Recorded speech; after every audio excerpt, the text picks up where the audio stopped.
Well, I found something else interesting. Yeah, I'm mostly doing these for my grandkids. My son and my grandkids have Facebook accounts, and so I'm putting this out there for them. So I'm finding stuff.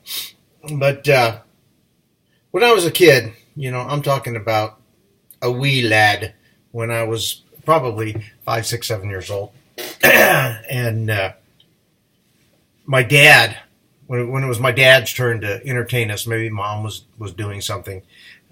He would gather me and Tim and Vince together, and I can remember he'd set us on the floor in front of him.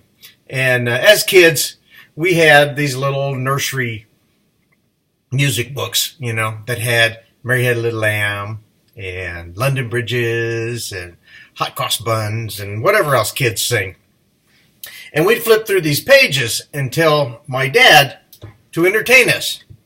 And he would bring out this great little box. And inside this great little box was a Hohner chromatic harmonica.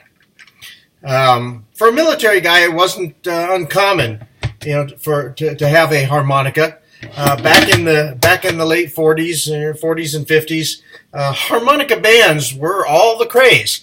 I can remember my dad telling me about a band. I think he actually had a couple of albums, a couple of LP 33 and a third records, vinyls, and he would put on a vinyl by a group called the Harmonicettes, and there would be whole groups of members that played nothing but the harmonica as part of their band. Not all of them would have this nice double chromatic harmonica.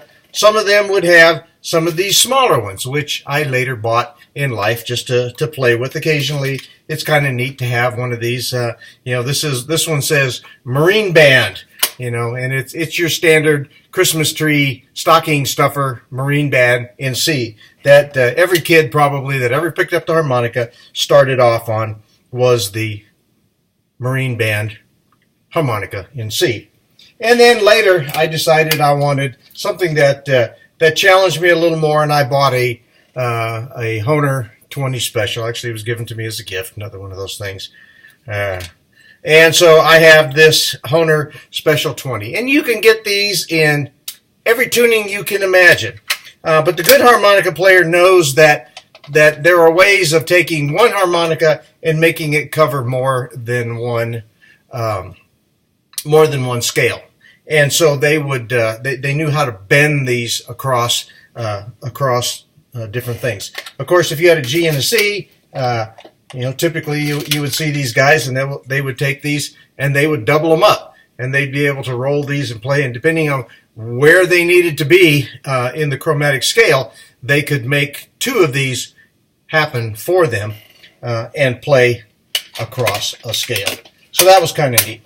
But what happened with this particular harmonica, and I snatched this harmonica back in May of 1989 when my father passed away, and it was one of the things that I laid claim to as something I wanted to keep and treasure.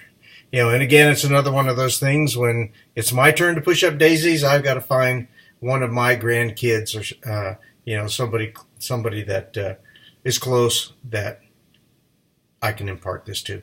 So this harmonica, my dad would sit down in front of us, and it was so funny because I can still remember his eyes bulging as he was playing, because he would draw. My dad was a heavy smoker, and so as he was drawing breath, it could get a little difficult. So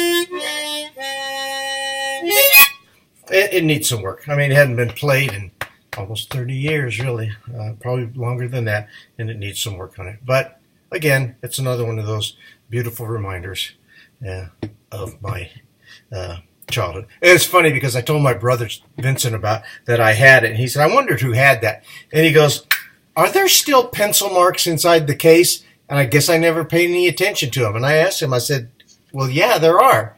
What's that all about? He said, yeah, I got mad at Dad one day because he wouldn't let me play it, and I snuck into his dresser and pulled it out and drew in his box. I'm going, nice kid. So another reminder in there of our childhood.